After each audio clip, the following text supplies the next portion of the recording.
यहाँ पर गांव वाले आकर के कहने लगे, महाराज पृथ्वी में कुछ भी उत्पन्न नहीं हो रहा है, हम अपना जीवन कैसे चलाएं, क्या करें क्या ना करें, भगवान हमारी रक्षा करो, हम बहुत भूखे हैं। और भूख से चिल्लाते हुए गांव वालों ने जब कहा तो कहने लगे कि तुम लोग खेती क्यों नहीं करते। अरे क्या बताया जाए, मैं खेती तो करता हूँ, लेकिन क्या हुआ कि तुम्हारे जो पिताजी थे वे इतने अधर्मी पापी पाखंडी थे, जिसके कारण सारी पृथ्वी ने अपना रस समाप्त कर दिया है। और रस समाप्त कर देने के कारण हम कुछ भी बोते हैं वो उगता ही नहीं है। और इस प्रकार से जब कहा तो कहे कि अच्छा आप लोगों को ये पता है कि जिस समय अधर्म प्रारंभ हो जाता है उस समय पृथ्वी से उगना बंद हो जाता है। इस चीज़ का अनुभव है तुम्हें कि नहीं है? नहीं है ना? नहीं, मैं कराता हूँ, ध्यान रखो। गौ हत्या होगी, ठीक है, ये धर्म का काम है कि अधर्म का? अधर्म का काम होगा तो गौ हत्या होगी। और ध्यान रखो, पृथ्वी से गाय का दूर हो जाना बर्बादी का सबसे बड़ा लक्षण होता है। आज हवा बहुत तेज है और पानी भी बरसने की भर हो रहा है। कोई बात नहीं, चलते हैं फिर भी। हैं? क्या हो गया?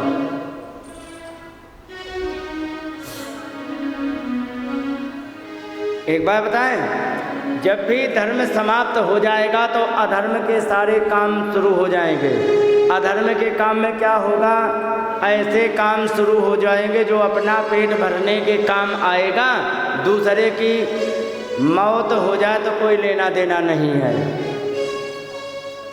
दूसरे का की बर्बादी हो जाए कोई लेना देना नहीं है। जैसे कि आजकल खेती में डालने वाले जो केमिकल है ना, ठीक है, केमिकल जो खेती में डाले जाते हैं ये सारे के सारे बहुत बड़े जहर हैं। और जब से केमिकल वगैरह शुरू हो गए ना खेती में, तब से कैंसर, डायबिटीज ये सब के सब बढ़ते जा रहे हैं। और इसके पीछे और कोई कारण नहीं है। डीएपी खाद, यूरिया खाद, इंडोसल्फान और क्या मैलाथियान, ये जितने भी डाले जाते हैं ना खेतों में, ये सब के सब कैंसर करने वाले। और ये डाले क्यों जाते हैं मालूम है? क्योंकि ये कंपनियां जो है ना, ये कंपनियां जो चलाते हैं तो इनको होती है बड़ी मुनाफा, बहुत बढ़िया इनका। मान लो 100 रुपए की जो चीज़ है ना, तो 100 रुपए की जो चीज़ तैयार होती है उसको बनाने में 20 या 15 रुपए का खर्चा आता है, जिसको कहते हैं कास्ट ऑफ प्रोडक्शन। और 100 रुपए की तुम्हें मिलती है, थोड़े बहुत दुकानदार को दे दिए, लगभग 40 रुपए, 20 रुपए की बना के 40 रुपए तक कंपनी खा जाती है। और यही 40 रुपए इकट्ठे करके यही कंपनियां ऐसी सरकारों को फंड देती हैं जो उनको प्रमोट करें, समझ गए? तो उससे लड़ते हैं चुनाव, फिर उनकी सरकार आती है तो बाकी चीज़ों को दबाई जाती हैं। तो यहाँ पर क्या ये जो चीज़ें होती हैं ये सब बर्बादी की होती हैं। और जबकि कीड़े मारने के लिए इंडोसल्फान ये जो डाला जाता है, ये कीड़े मारने के लिए डाला जाता है। और जबकि कीड़े मारने के लिए एक ऐसा देसी फार्मूला है जिसको तुम अगर जो घर में बना लो और प्रत्येक दिन डालो, रोज भी डाल दो, कीड़े तो ख़त्म हो ही जाएंगे और तुम्हारा जीवन सबसे ज़्यादा सुरक्षित हो जाएगा। और खर्चा कितने का आएगा? 2-4-10 रुपए का। करना क्या है? ले लीजिए 2 लीटर गौमूत्र, ठीक है, 2 लीटर गौमूत्र में डालो 250 ग्राम तंबाकू, ठीक है, उसी में डाल दो 250 ग्राम पिसी हुई मिर्च और इसके घोल को तैयार करके रख दो कम से कम 8 दिन के लिए। जब खूब बढ़िया बदबू देने लग जाए, ताज़ा नहीं डालना है। हाँ, किसी को जुएं होते हैं सिर में, ये भी मारने का बड़ा बढ़िया उपाय। किसी को हो जाए तो हम बताएं, गौमूत्र ले लो, ठीक है, और बोतल में भर के 15 दिन के लिए रख दो, छुओ मत। और जिसको भी जुएं हों वो मुल्तानी मिट्टी में मिला करके और बालों में लगा के और कपड़ा बांध लो। फिर देखो कैसी कबड्डी खेलते हैं सिर पर जुएं, और 10 मिनट बाद सारे धो दो तो सारे उसके जामुन की तरह टपक जाएंगे। और ये मैं तब कह रहा हूँ जब सैकड़ों को करा चुका हूँ। कहाँ पे कराए? बिहार में। बिहार में गरीबी ज़्यादा है, उन्हें सस्ता इलाज मिल जाता है तो वे बड़े खुश होते। क्यों होते हैं खुश? क्योंकि उनके पास पैसा ही नहीं होगा। जो सस्ते में उनका काम हो जाए तो प्रसन्न हो जाते कि चलो पैसा भी बच गया, काम भी हो गया। नहीं तो हम जाते 2 दिन बेलदारी करते, तब एक बार डॉक्टर के यहाँ की फीस होती तो ज़्यादा मानते। और तुम लोग इसलिए नहीं मानते हो क्योंकि पैसे वाले हो, कि तुम जैसे तो बकते रहते। तो ये मैंने अनुभव किया। तो फसल के यदि कीड़े मारने तो बड़ा आसान उपाय है। गौमूत्र में डालो तम्बाकू डाल करके और उसी में मिर्च डाल दो 250 ग्राम तम्बाकू, 250 ग्राम मिर्च डाल करके और 15 दिन के लिए उसे पैक करके रख दो। और इसके बाद उसी को अच्छी तरह से छान करके 1.5 लीटर तक वो होगा ही, 1.5-2 लीटर गौमूत्र कर लो।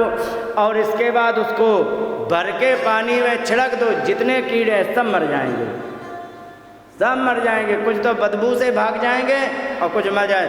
आश्चर्य की बात बता दें क्या है? आश्चर्य की बात ये है कि अगर उसमें लौकी लगी हो ना खेत में, और इसके बाद तुम दवा डाल करके तुरंत लौकी तोड़ करके ले आओ, तुम सब्जी बना लो, तुम्हें किसी भी प्रकार का कोई खतरा नहीं होगा। लेकिन इंडोसल्फान तुमने यदि डाल दी तो 2 दिन तुम गलती से भी सब्जी मत बनाना, नहीं तो सीधे तुम केमिकल खा गए। और मात्र 5 मिलीलीटर इंडोसल्फान व्यक्ति के मुंह में चला जाए तो उसको कैंसर करके मारने के लिए पर्याप्त होता है। कितना? 5 मिली, थोड़ा सा, ठीक है।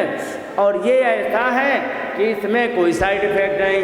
ऐसे ही DAP यूरिया की जगह होता है, DAP यूरिया की जगह एक और खाद बनाई जाती है। उसका बढ़िया उपाय ये होता है, 10 किलो लिया जाता है गोबर, ठीक है, और 10 किलो गौमूत्र, इसी में डाले जाता है 250 ग्राम या आधा किलो किसी भी दाल का आटा डाल दो, ठीक है। और इसी में पीपल के पेड़ के नीचे की मिट्टी 1 किलो लेके उसी में छोड़ दो। और छोड़ने के बाद इसको 15 दिन तक एक डिब्बे में बंद करके छाया में रख दो। और 15 दिन के बाद इसी को 200 लीटर पानी में मिला करके और सारे खेत में डाल दो। हर 21 दिन में तुम करते रहो। तो ध्यान रखो, DAP यूरिया से अगर जो 1 कुंटल गेहूं पैदा होता है DAP यूरिया डाल के, तो उतनी ही जगह में 3 कुंटल गेहूं पैदा होता नहीं है, हो रहा है। ये नहीं कह रहे हैं कि होता है ना, हो रहा है। कहाँ पे हो रहा है? महाराष्ट्र में। और वे लोग मालूम है, अगर जो 1 बीघा गेहूं उन्होंने कर लिए तो 1 बीघा गेहूं करके जो भी होती है गेहूं 23 रुपये 25 रुपये किलो बिक रहे हैं, तो वो खुले कहता मैं 30 रुपये किलो दूंगा, लेना हो तो लो, नहीं तो साइड में हो, हमारे पास 50 हैं। क्यों मालूम है? क्योंकि उसने ऑर्गेनिक तरीके से खेती की है, क्योंकि उसे पता है कि हमारे गेहूं खा के किसी को कैंसर नहीं होगा, और वो महंगी बेचता है, समझ रहे हो। और लोग खाने वाले लेते हैं 30, क्या वो 40 में ले, खरीदने वाले तो 100 रुपये किलो ऐसा गेहूँ खरीदने के लिए तैयार हो जाएंगे, क्योंकि पैसे वालों की कमी ही नहीं है इस देश में, खरीदने वाले खरीद लेंगे। तो सच में भैया राधे, हमारी लक्ष्मी माता उड़ गई। राधे राधे। हरे राम राम। हवा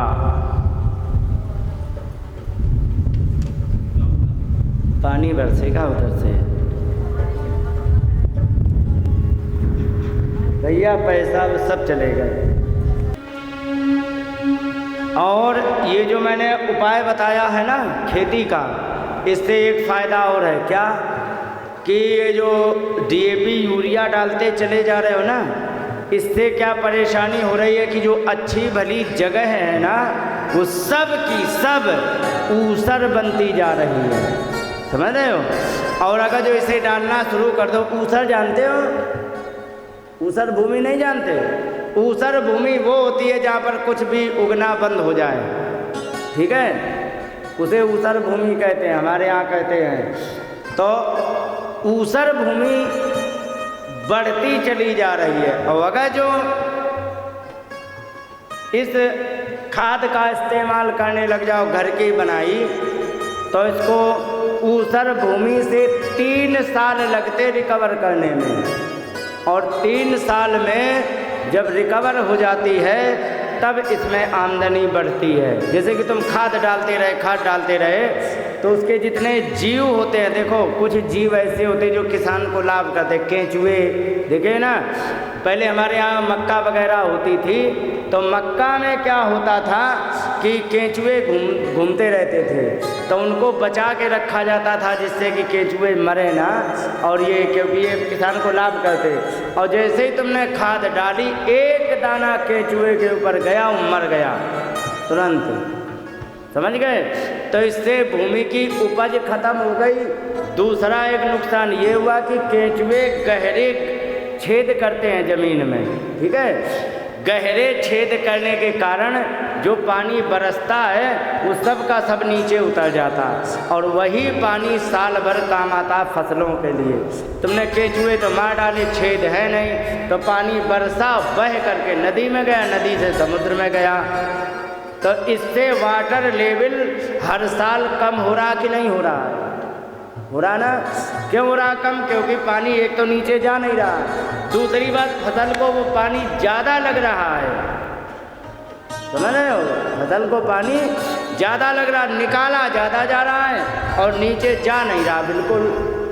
तो इसलिए वाटर लेवल नीचे चला जा रहा है। एक ये भी बड़े काम की बात है। समझ रहे हो?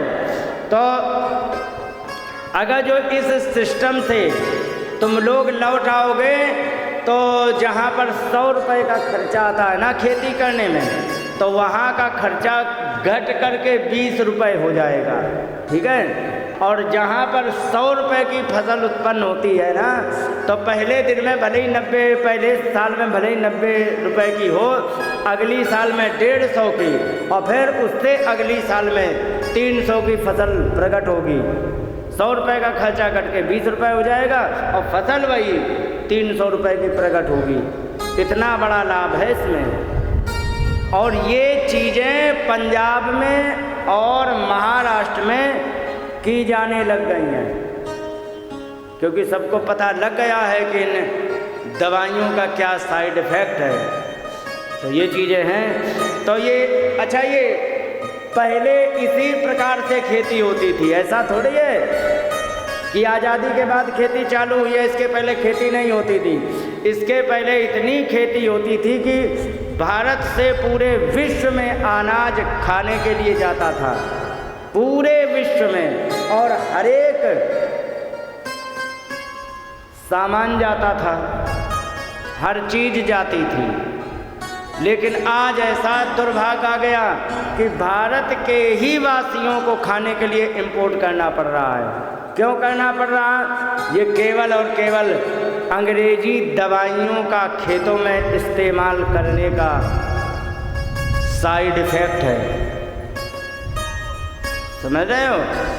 अब अगर जो अपने पुराने सिस्टम पे लौट के आ जाए ना, तो उससे होगा क्या? एक तो गाय पाली जाने लग जाएगी, और गाय जहाँ पलेगी वहाँ पर दूध दही बढ़िया होगा। जहाँ दूध दही बढ़िया होगा तो गाय का दूध, गाय का घी, उसमें पीला पीला जो होता है ना, वो कैंसर की दवाई होती है। हाँ, हल्दी का पीला पीला वो कैंसर की दवाई है। और गाय के दूध में जो पीला पीला है वो भी कैंसर की दवाई है। लेकिन ध्यान रखो, मैं देसी गाय की बात कर रहा हूँ, अंग्रेजी नहीं। वो आती है एक काली काली आती है, बिल्कुल